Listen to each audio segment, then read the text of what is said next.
बिहार में 40 की 40 seat Bharatiya Janata party और एनडीए जीतने का काम कर। आरजेडी कांग्रेस में बात बन गई है, क्या इससे कुछ नुकसान उससे होगा क्या एनडीए फर्क का? होना पड़ना है, पहले से पता है कि बात बननी ही है, कुछ होना नहीं है। इसमें कहीं कोई संदेह नहीं है। 2019 में हम 3 दल थे, तब तो हम लोग 40 में से 39 सीटें हम लोग जीते।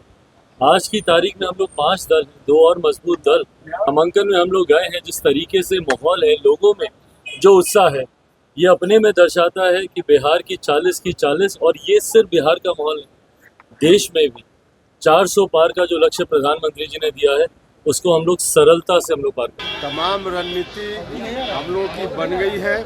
40 में 40 जीतेंगे। जो संकल्प है, जो लक्ष्य है, उसको पूरा करेंगे। आप कब नामांकन करेंगे सरकार? अरे हमारा तो अब खुद का सबसे अंतिम फेज में है। पप्पू यादव पे कुछ बोलेंगे? पप्पू यादव घर के रहने घाट के रहने नहीं मिला सीट कांग्रेस से। अब पप्पू यादव से पूछिए, उनसे क्यों गोड़ छू के प्रणाम करने जा रहे हैं।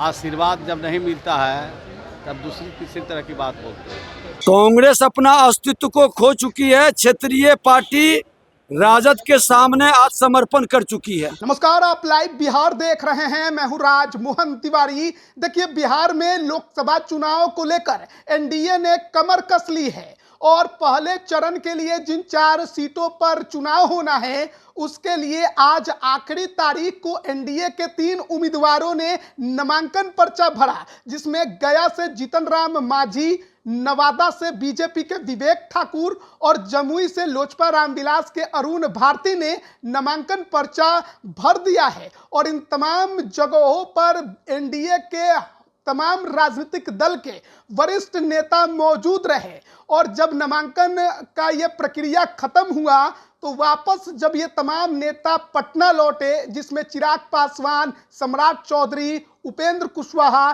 श्रवण कुमार और विजय सिन्हा मौजूद थे, उन तमाम नेताओं के तरफ से क्या कुछ कहा गया है वो पहले आप सुनिए। मजबूती से पूरा एनडीए लड़ रहा है और पूर्ण रूप से बिहार में 40 की 40 सीट भारतीय जनता पार्टी और एनडीए जीतने का काम कर। आरजेडी कांग्रेस में बात बन गई है, क्या इससे कुछ नुकसान उससे होगा क्या एनडीए फर्क का? होना पड़ना है, पहले से पता है कि बात बननी ही है, कुछ होना नहीं है। बिहार में पिछले बार भी वो लड़े थे, इस बार भी लड़ेंगे, उससे कोई फर्क नहीं पड़ता है। 40 की 40 सीट एनडीए किस तरीके से देख रहे हैं अपने को एनडीए की 40 सीटों? भाई 40 सीटों पर इसमें कहीं कोई संदेह नहीं है। 2019 में हम 3 दल थे, तब तो हम लोग 40 में से 39 सीटें हम लोग जीते। आज की तारीख में हम लोग 5 दल हैं, 2 और मजबूत दल हमारे गठबंधन में जुड़े हैं। ऐसे में पूरे विश्वास के साथ और नामांकन में हम लोग गए हैं। जिस तरीके से माहौल है, लोगों में जो उत्साह है, ये अपने में दर्शाता है कि बिहार की 40 की 40, और ये सिर्फ बिहार का माहौल है, देश में भी 400 पार का जो लक्ष्य प्रधानमंत्री जी ने दिया है, उसको हम लोग सरलता से हम लोग पार करें। मोदी लहर है पूरी तरीके से भयंकर। अरे सब रणनीति दुरुस्त है। एनडीए पूरी एकजुटता के साथ तमाम रणनीति हम लोगों की बन गई है।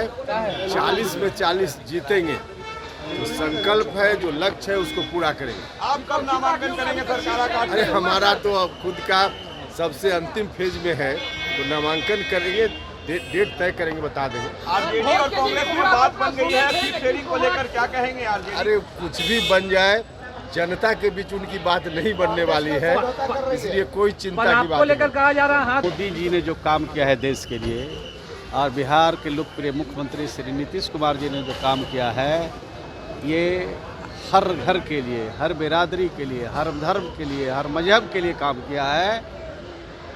इस आधार पर 40 में 40 सीटें, 40 की 40 सीटें जीतेंगे आज के नामांकन। हाँ जी, जनता तैयार है, इंतज़ार है। मतदान की तिथि का 19 तारीख को फर्स्ट पेज का होगा, और उसी दिन आप लोग को आकलन कर ही लेते हैं पहले से। कि तो हम लोग को झूठिया पूछते रहते हैं, आप लोगों को सब आकलन मालूम। पप्पू यादव पे कुछ बोलेंगे? पप्पू यादव घर के रहने घाट के रहने नहीं मिला सीट कांग्रेस से। अब पप्पू यादव से पूछिए, उनसे क्यों गोड़ छू के प्रणाम करने जा रहे हैं। आशीर्वाद जब नहीं मिलता है तब दूसरी तीसरी तरह की बात बोलते हैं। अपना काम उनको करना चाहिए।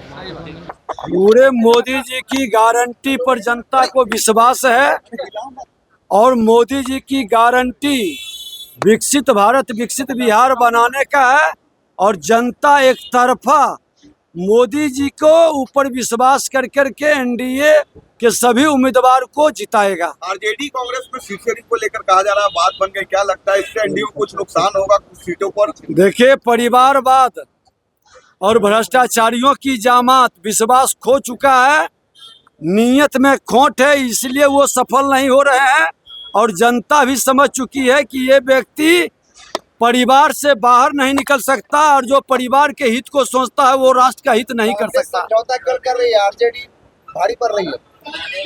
कांग्रेस अपना अस्तित्व को खो चुकी है, क्षेत्रीय पार्टी राजद के सामने आत्मसमर्पण कर चुकी है। तो अभी आपने सुना किस तरीके से सम्राट चौधरी और चिराग पासवान की जोड़ी ने महागठबंधन को जवाब दिया है। ये दोनों ही नेता एक साथ ही हेलीकॉप्टर में इन तमाम क्षेत्र में गए थे, नामांकन पर्चा जो उम्मीदवारों ने दाखिल किया उसमें शामिल होने, और इन सब के लिए बड़ी बात यह रही कि उपेंद्र कुशवाहा की भी मौजूदगी दिखाई दी। जेडीयू के तरफ से भी प्रतिनिधि के तौर पर श्रवण कुमार वहां पर मौजूद रहे और तमाम नेताओं के तरफ से किस तरीके से 400 पार देश में और बिहार में 40 की 40 सीट जीतने का दावा किया गया वो आपने सुना है। तो एक तरफ महागठबंधन में अभी अभी सीटों के बंटवारे को लेकर मसौदा तैयार हो गया है, इस बात की जानकारी मिली है, लेकिन वहीं दूसरी तरफ जो एनडीए है उसने आज एकजुटता का प्रदर्शन किया है। हालांकि महागठबंधन में सीटों का ऐलान कल दोपहर तक होना है। राजद कार्यालय में तेजस्वी यादव भी मौजूद होंगे, देखना होगा किसको कितनी सीटें मिलती हैं, कौन कहां से उम्मीदवार होता है। लेकिन जिस तरीके से राजद ने ऐलान से पहले सिंबल बांटा, उसके बाद महागठबंधन में खलबली का माहौल है। पप्पू यादव को लेकर संशय बरकरार है। बीमा भारती ने राजद का सिंबल पूर्णिया से ले लिया है। ऐसे में महागठबंधन के सामने कई चुनौतियां हैं, लेकिन फिलहाल एनडीए जो शुरुआती चरण है उसमें बढ़त बनाते दिखाई दे रहा है। जिस तरीके से एकजुटता का प्रदर्शन कर तमाम नेता मंच साझा करते नजर आ रहे हैं। बने रहिए लाइव बिहार के साथ, आप सभी का बहुत बहुत धन्यवाद। लाइव बिहार यूट्यूब पर सब्सक्राइब और फेसबुक पर लाइक जरूर करें।